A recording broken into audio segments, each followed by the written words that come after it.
Europe, which largely criticized India for maintaining ties with Russia and not openly condemning Russia's war against Ukraine, now wants to deepen its relationship with India and is discussing to enhance security and defense cooperation with India. Since President Trump has come to office, he is extending a hand of friendship to Russia, and Europe has no option but to become Atmanirbhar, self-reliant. And for this, the first destination which Europe has chosen is India. India's cooperation is essential for Europe to become Atmanirbhar.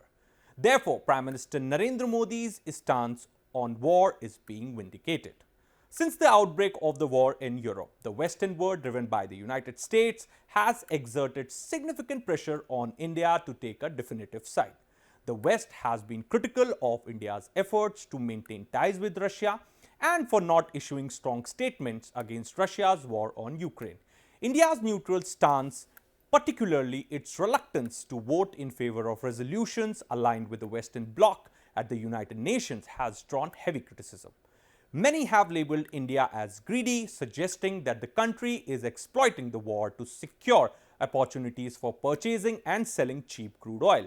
Furthermore, India faced backlash for not signing the document titled Joint Communique on Peace Framework in the Swiss Peace Summit.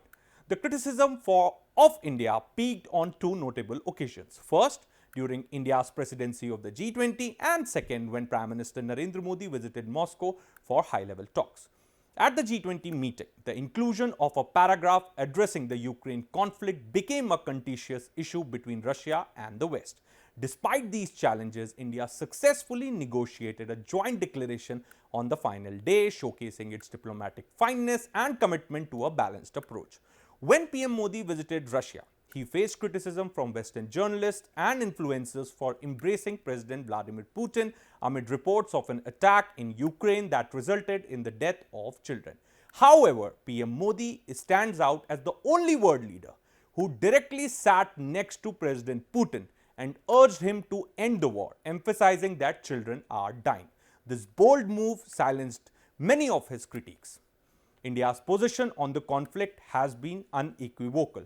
Prime Minister Modi advocates for a word not at war and maintains that solutions cannot be found on the battlefield. PM Modi has consistently articulated that India is not neutral. Rather, India is firm on the side of peace. He has also expressed India's readiness to assist whenever and wherever necessary. In addition to his visit to Russia, PM Modi also traveled to Ukraine to meet Zelensky, demonstrating his commitment to understanding the perspectives of both sides. Furthermore, he engaged in extensive discussions with other friends and partners in Europe, including leaders from Austria and Poland.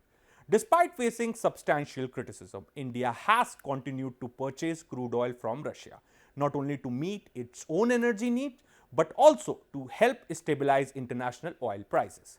This approach has prevented Russia from becoming overly dependent on China.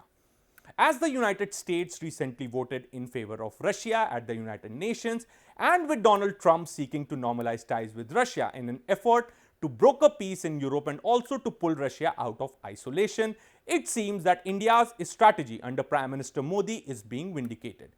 India's actions over the past 3 years, especially since the onset of the conflict, have demonstrated a thoughtful balancing act in international relations. External Affairs Minister S. Jaishankar articulated this perspective by stating that the world should provide Russia with more options rather than closing doors on it, and inadvertently pushing it into a closer relationship with China.